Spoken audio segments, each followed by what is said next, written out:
Warning, F-bombs are armed and may be dropped. Second Civil War Endgame. What happens? Okay, so the second Civil War kicks off, and there's been dying, and there's been bombings, and there's been mass shootings, and there's been this and that, and cities are destroyed, and whatever else. Okay, fine. Sooner or later, this war would come to an end. When? I predict the main fighting will be over in 10 years. That's based on several very real numbers. The first Civil War lasted 4 years, and that was as far as it could really go at that point because of the industrial capabilities of America at that time. With today's industrial capabilities and agricultural capabilities, it could easily have lasted twice as long. Second, the first Civil War was not based on an ideology. It was based on an economic consideration. An ideology is much stronger than an economic consideration. When you're starving and you have no money and you're fighting for your income and for your family's income, you come to a point where you've got to say, this job is not paying enough for me to keep at it, and you quit. You desert. Ideology is much stronger. You believe this at your core. It's like religion, right? Nothing will break you of your belief except seeing that it was really false and all a lie. I believe that by itself would keep this going at least twice as long. It was also far more cellular. Remember, the Second Civil War is mostly guerrilla and less massive standing armies. There won't be a lot of rebels in uniforms. Okay. Between the Patriots and the military, and to a significant degree, law enforcement, the rebels will eventually be defeated. And like I said, it's going to take about 10 years. That's unfortunate, but that's about the time frame. Now, there'd be patriots, that's people like me, who are technically civilians but decide we're going to do what we can to support our legitimate government. There's going to be a lot of people who are just caught in the crossfire, and leave those people alone. They're not your enemy. There's no reason to harass them. And if you do, you're going to make them your enemy, so whoever harassed them, they're going to end up on the other side. Law enforcement, and this is a proper assumption, let's assume that most of these rebels are taken to some degree alive. They're going to end up in the prison system. We're going to have to actually build new prisons just to hold all these people because they're going to flood the system. Then what? The war's over. The surviving rebels are all in prisons. People like me are going home to watch Weather Channel because I won't watch CNN and I won't watch Fox News. So what's left? Weather Channel or History Channel. The military personnel, they're probably being discharged. What else? What else is going to happen? This is important to understand. This will be a huge social upheaval that will force us to make social changes. And some of them we won't like. Okay. Mandatory carry might actually pass in some form. We'll talk about that some other time. Probability is that'll be down the road. But before that is some actually socially dangerous things that we should really consider. Censorship. the simple upheaval and the promulgation of what we today call fake news, uh, I still refer to as groblouge,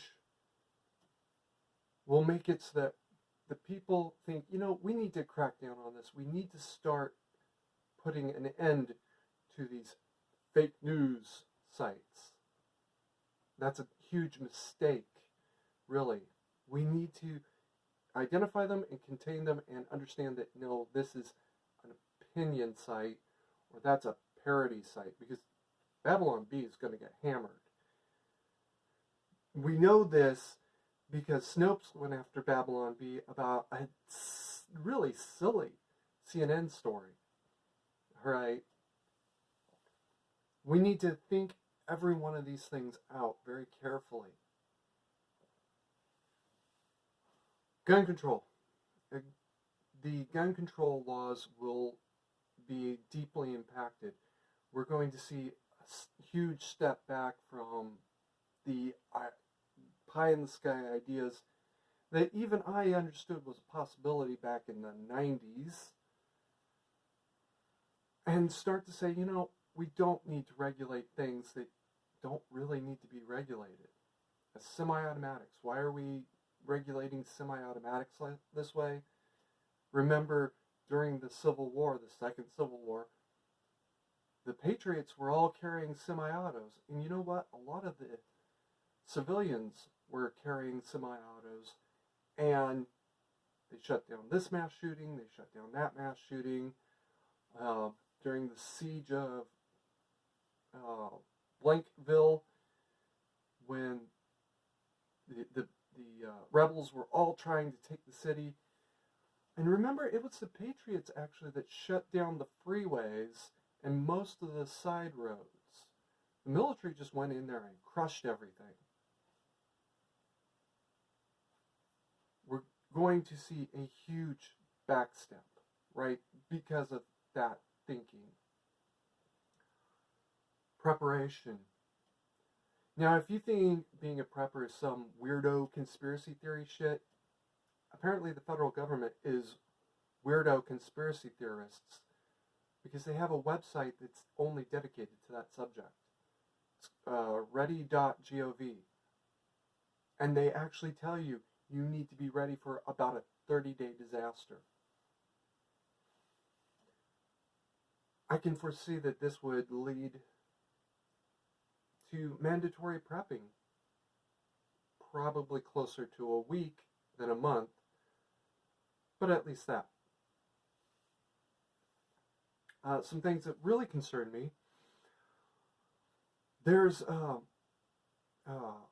Fourth and Fifth Amendment says you can't be searched and you can't be forced to testify against yourself. You can't be searched without probable cause, and you can't be forced to testify against yourself at all.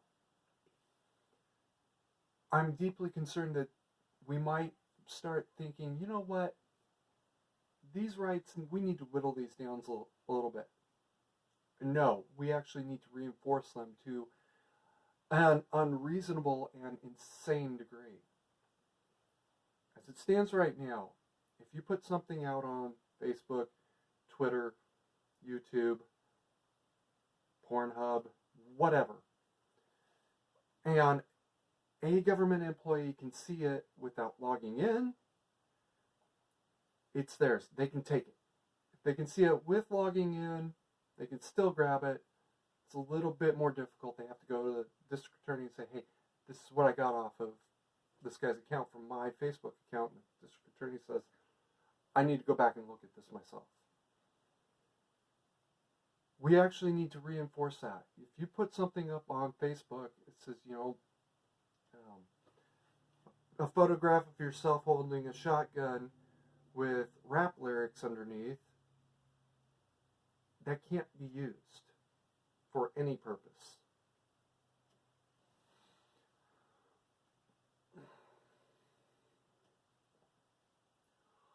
I also believe that if we take a step back and calm down and say, wait a minute, what are the real effects of what has happened?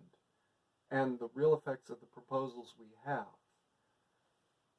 we could turn America from the light on the hill, or the lighthouse, the shining beacon to the entire world of what you should aspire to this impermeable light on a hill that can't be torn down no matter what you do. And I think we need to aspire to that standard. All of the extremists, we need to stop listening to them either way. Because there are extremists on both sides. There are people that literally say, if you register as a Dem, you should go straight into a camp. And there are people that say, if you register as a Republican, you should go straight into a camp. And those are actually the not so extreme. We need to shut those voices off from our universe and say, I don't care what you think. Go away. You're the problem. Because the extremists are the reason why we're in this mess now. Keep calm. Mandatory, carry on.